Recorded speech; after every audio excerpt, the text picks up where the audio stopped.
Okay. So, Cousin Brenda, Yes. you said that you wanted this interview to be an homage to your mother, Yes. Eliza. Yeah. So, can you share some more things about your mom? Or would you like the family to know about your mother? Yes. Okay. The sweetness of Eliza, very, very sweet. Obviously quite beautiful. Never into that.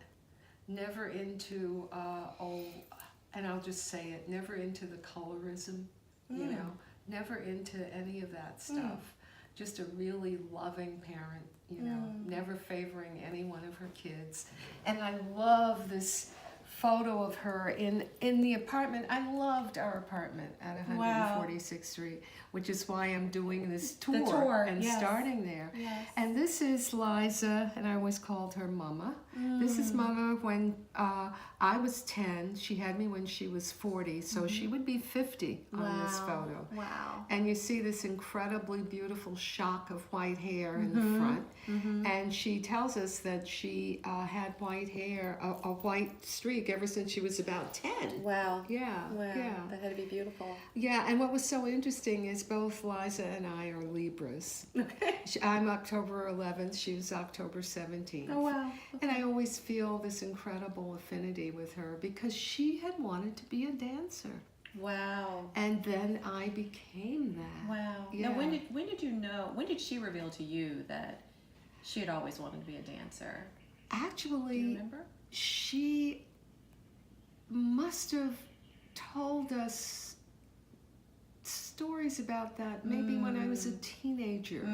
She mentioned also, she was kind of, interestingly, the wild card with the Hundley girls. Interesting. She was the tomboy. Okay.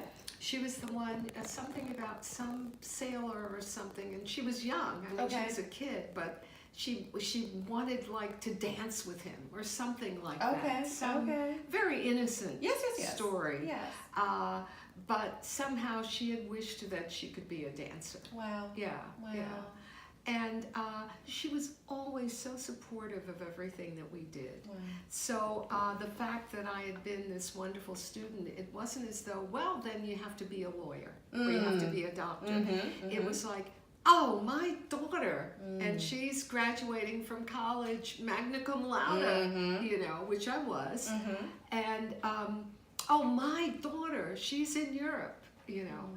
And I was dancing by then. Right. I was doing performances Right. in Europe, yeah. So, and you know, right out of college, not for any money, Sure. you know, but like at the student center on Rue Raspail in Paris, and with this woman, Catherine de Seine, the actress that I had met, she allowed us to stay with her relatives in a little town in southern France called Mirepoix.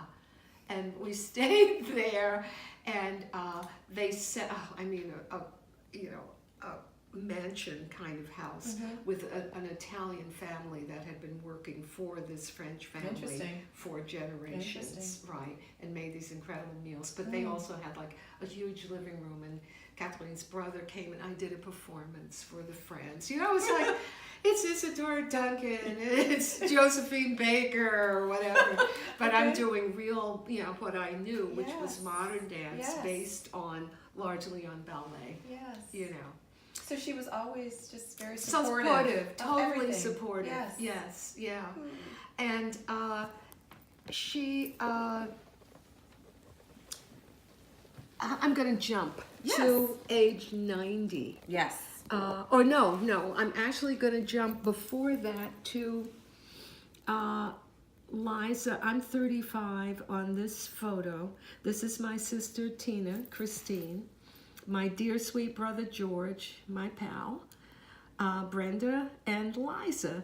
And that's on Liza's balcony by the time Mel was 2. Which would be maybe 1975. Okay. Finally, they moved from the apartment that they had lived in since 1943 or 44. Okay, and Eliza was in on the 29th floor Wow. in an apartment, 1199 Plaza on First Avenue and 109th Street. Okay. And guess what? My sister Christine still lives in that apartment. Oh, wow. So we do not move much. There you go. Okay? All right?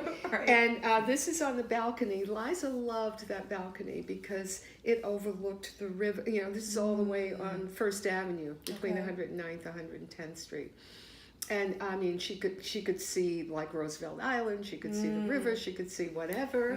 Great And she vistas. was and she would make beautiful meals for us in that little kitchen. And that was a 2-bedroom for her and for Tina. Yes, yes. And Tina was a sister who stayed Yes. with my mom Yes. the whole time. Yes. Yeah, yeah. Yes. So that was, as I said, so Liza would have been my age now there. Okay. So I was 35, Liza would be 75 there. Wow. Yes. And then the next one is at my dear Liza's wonderful 90th birthday party, Okay. which my brother George arranged for her. And this is a really interesting aside. There's a beautiful, beautiful dancer with the Paul Taylor Company, Carolyn Adams. Okay. She was the only black dancer with the Paul Taylor Paul Taylor, very famous company. Okay. She's the only black dancer with his company for years. Okay. Carolyn, when she retired, she married a German guy. Okay. And they started doing these festival things in this beautiful brownstone apartment in central Harlem Okay. that her parents had owned. Wow. And her parents, unlike mine, were really black, upper middle class. Okay. Had this brownstone. Her father was a journalist or something like that. Okay. But again, when Strivers Row was coming Yes. into its own again. Yes. So that's where this was held. In You that could- brownstone. Yes, you could rent this incredibly beautiful space. Okay. Her husband was the most incredible chef imaginable. Wow. And we had all of these people coming. Wow. Yeah, so it was this beautiful moment. Yeah, yeah. With family and friends.